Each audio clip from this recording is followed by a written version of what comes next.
আসসালামু আলাইকুম। বাংলা সংবাদে সবাইকে স্বাগত জানাচ্ছি। আমি চিন্তিয়া হক। শুরুতেই সংবাদ শিরোনাম। ৮ মাসের মধ্যে সর্বনিম্ন দামে জ্বালানি তেল। এদিকে সংখ্যালঘু কার্ড অনেক খেলা হয়েছে আর নয় বলছেন তারেক রহমান। জানাবো ত্রাণ নয়, আত্মীয় বিপদে পড়েছে, সহযোগিতা করতে এসেছি বলছেন রুজবে। যে কারণে আরএকে সিরামিকের ত্রাণে 10 লাখ টাকা ফিরিয়ে দিল বিএনপি। এবং সর্বশেষ জানাবো মামলায় নানা অসঙ্গতি, মন গড়া এজাহার। দর্শক শুনছিলেন সংবাদ শিরোনাম, এখন বিস্তারিত। ৮ মাসের মধ্যে সর্বনিম্ন দামে জ্বালানি তেল। বিশ্ববাজারে সবশেষ ৮ মাসের মধ্যে সর্বনিম্ন পর্যায়ে নেমেছে জ্বালানি তেলের দাম। মূলত লিবিয়ার পরিস্থিতির উন্নতির প্রত্যাশা ও বৈশ্বিক চাহিদা নিয়ে উদ্বেগ দেখা দেওয়ায় তেলের বাজারে এই দরপতন চোখে পড়েছে বলে জানা গেছে। তাছাড়া অক্টোবরের জন্য ওয়েস্ট টেক্সাস ইন্টারমিডিয়েটের দাম 41 সেন্ট বা 0.6% কমে $69.93 দাঁড়িয়েছে। আগের দিন তেলের দাম কমে 4.4%, ফলে উভয় বেঞ্চমার্কের দামই গত ডিসেম্বরের পর কমে সর্বনিম্ন হয়েছে। মূলত লিবিয়ার রাজনৈতিক সংকটের সমাধান হচ্ছে এমন প্রত্যাশায় তেলের এই দরপতন বলে ধারণা করা হচ্ছে, কারণ দেশটিতে রাজনৈতিক অস্থিরতার কারণে উৎপাদন কমিয়ে দেওয়া হয়েছিল। এছাড়া চীন ও যুক্তরাষ্ট্রের দুর্বল অর্থনৈতিক পূর্বাভাসের কারণেও জ্বালানি তেলের চাহিদা নিয়ে উদ্বেগ সৃষ্টি হয়েছে। এতে চাপ লক্ষ্য করা যাচ্ছে বৈশ্বিক বাজারে। সংখ্যালঘু কার্ড অনেক খেলা হয়েছে আর নয় বলছেন তারেক রহমান। সংখ্যালঘু কার্ড অনেক খেলা হয়েছে, সেটা দেশেও যেমন হয়েছে, দেশের বাইরেও তা কম হয়নি। নিজেদের অপকর্ম আড়াল করতে আর দেশকে অস্থিতিশীল করার জন্য যুগ যুগ ধরে এই পুরনো খেলায় পুনরাবৃত্তি করতে দেওয়া হবে না। তিনি বলেন, আমরা কেউ মসজিদে যাই, কেউ মন্দিরে বা প্যাগোডায় কিংবা গির্জায়, তেমনি কারো উৎসব ঈদ উল ফিতর, কারো বা দুর্গাপূজা বা বড়দিন অথবা বৈশাখী পূর্ণিমা, সেটাও আপনার সবার অভিন্ন পরিচয় নয়। বাংলাদেশের মানচিত্রে আপনার ঠিকানা হতে পারে পাহাড়ে, কারো আবার সমতলে। সব ক্ষেত্রে পরিচয় আমাদের একটাই, আমরা সবাই বাংলাদেশি। এমনকি যারা এই পরিচয়কে প্রশ্নবিদ্ধ করতে চেষ্টা করতে, তারাও জনরোষ এড়িয়ে পালানোর সময় যে পাসপোর্ট ব্যবহার করছে, সেখানেও তাকে এই বাংলাদেশি পরিচয়টি ব্যবহার করতে হয়েছে। দেশব্যাপী ধারাবাহিক কর্মসূচির অংশ হিসেবে তৃণমূল নেতাকর্মীদের সমাবেশ তিনি আরো বলেন, এই পরিচয় আমাদের আপনার যোগ্যতার মূল্যায়নের সময় যেমন নিরপেক্ষভাবে ব্যবহার করতে হবে, ঠিক তেমনি আমাদের অপরাধের ক্ষেত্রেও থাকবে একই মাপকাঠি। তারেক রহমান বলেন, এদেশে ধর্মীয় সম্প্রতি ধ্বংসের ষড়যন্ত্রকারীদের হাত থেকে এক ধর্মের উপাসনালয় আরেক ধর্ম অনুসারীরা ঐতিহ্যগতভাবে সুরক্ষিত রেখেছে যুগ যুগ ধরে। বারবার প্রমাণ করেছে এদেশেও সংখ্যালঘু আর সংখ্যাগুরু বলে কিছু নেই। আমাদের সবারই এক ও অভিন্ন পরিচয়, আমরা সবাই বাংলাদেশি। তিনি বলেন, শুধু কথাই নয়, কাজেও এটার প্রমাণ দিতে হবে। যখনই প্রয়োজন হবে প্রেসিডেন্ট জিয়ার দেশপ্রেম, দেশনেত্রী বেগম খালেদা জিয়ার ত্যাগ আর শত সহস্র নেতাকর্মীর আত্মত্যাগের বিনিময়ে বিএনপি জনগণের আস্থা আর বিশ্বাসের যে জায়গায় পৌঁছেছে, কতিপয় বিপথগামীর হটকারিতায় সেটা বিনষ্ট হতে দেওয়া হবে না বলেও হুঁশিয়ারি দেন তিনি। এ বিষয়ে দল আপোষহীন, তিনি দলের কত শীর্ষে অবস্থান করেন সেটা বিবেচ্য নয়। সম্প্রতি চট্টগ্রাম ও ময়মনসিংহে দল সেটার প্রমাণ রেখেছে বলেও তিনি জানান।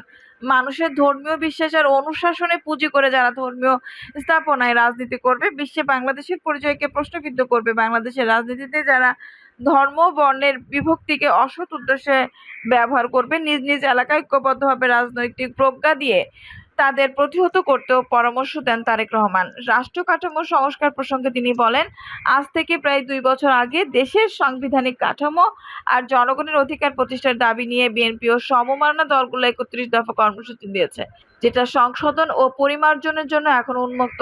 তবে তিনি নিশ্চয়তা দিয়ে বলেন, যারা যে সংস্কার প্রস্তাবনায় আনুন, আমাদের সংস্কার প্রস্তাবে সেগুলো সবই অন্তর্ভুক্ত আছে। তিনি বলেন, বিজয় এখনো অনেক দূরে, সফলতার পথ অনেক দীর্ঘ। আমরা গত 17 বছর বিরোধী দলে ছিলাম, আজও আছি। এখন আত্মতুষ্টির সময় নয়। বরাবরের মতো তৃণমূল নেতাকর্মীরা অতন্ত্র প্রহরীর মতো অতীতে যেমন সংকটকালে দলের পাশে ছিলেন, আগামীতেও বাংলাদেশের জনমানুষের প্রত্যাশার ভাষা বুঝে তাদের আস্থা ও ভালোবাসা অর্জন করলে বিএনপি দেশের মানুষকে একটা নতুন আর পরিবর্তিত বাংলাদেশ উপহার দিতে পারবে বলে তিনি আশাবাদ ব্যক্ত করেন। ত্রাণ নয়, আত্মীয় বিপদে পড়েছে, সহযোগিতা করতে এসেছি বলছেন রিজভী। বিএনপি সিনিয়র যুগ্ম মহাসচিব অ্যাডভোকেট রুহুল কবির রিজভী বলেছেন, ত্রাণ নয়, আত্মীয় বিপদে পড়লে আত্মীয় যেভাবে সহযোগিতা করে আমরা এসেছি সেই সহযোগিতা করার জন্য, অন্য কিছু নয়। বিপদের সামনে ডানে বামে পেছনে রেখেও আমরা দেশের মানুষের জন্য কাজ করছি জানিয়ে রিজভী বলেন, দেশনেত্রী বেগম খালেদা জিয়া ও ভারপ্রাপ্ত চেয়ারম্যান তারেক রহমানের ডাকে কাজ করছি। স্বৈরাচার শেখ হাসিনা ও তার দোসর মুক্ত বাংলার মাটিতে আমরা একটু স্বস্তির নিঃশ্বাস নিতে পারছি, সেজন্য আমরা এখানে আসতে পেরেছি। সারা দেশের মানুষ তার পূর্বাঞ্চলের ভাইদের সহযোগিতা করার জন্য ত্রাণ নিয়ে এসেছেন। এমন অভূতপূর্ব সম্মিলিত ও সংহতি কখনো দেখিনি। স্বৈরাচার হাসিনার সময় এই ধরনের একত্র হওয়ার কোনো সুযোগ ছিল না।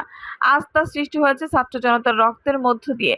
শেখ হাসিনা সরকারের পতন হয়েছে জানিয়ে তিনি বলেন, আজকে এই নির্ভয়ে আপনাদের কাছে ত্রাণ নিয়ে আসতে পেরেছি। কি ভয়ঙ্কর হয়ে উঠেছিল তারা! মনে হয়েছিল এই দেশ আপনার না, আমার না, শেখ পরিবারের।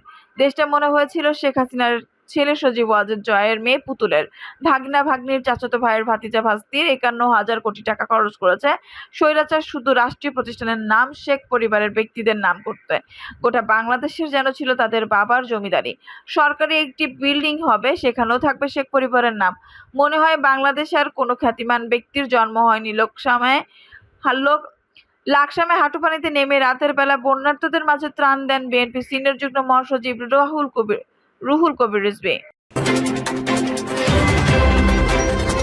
যে কারণে আর.এ.কে সিরামিকের ত্রাণে ১০ লাখ টাকা ফিরিয়ে দিল বিএনপি।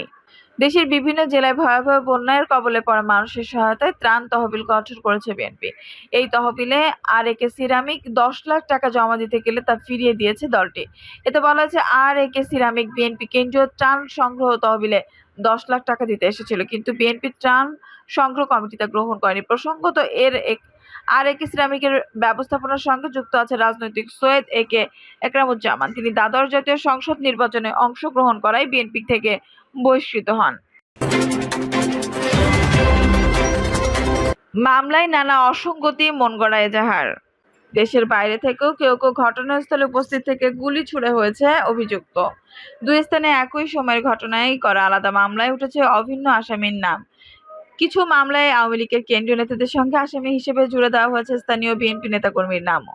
প্রতিপক্ষ ঘায়েলে ইচ্ছা করেই নাম ঢোকানো হয়েছে কোনো কোনো মামলায়। বৈষম্য বিরোধী ছাত্র আন্দোলনের ঘিরে সহিংসতার পটভূমিতে করা বেশ কিছু মামলার এজাহারে ঘেঁটে এমন নানা অসঙ্গতি পেয়েছে সমকাল।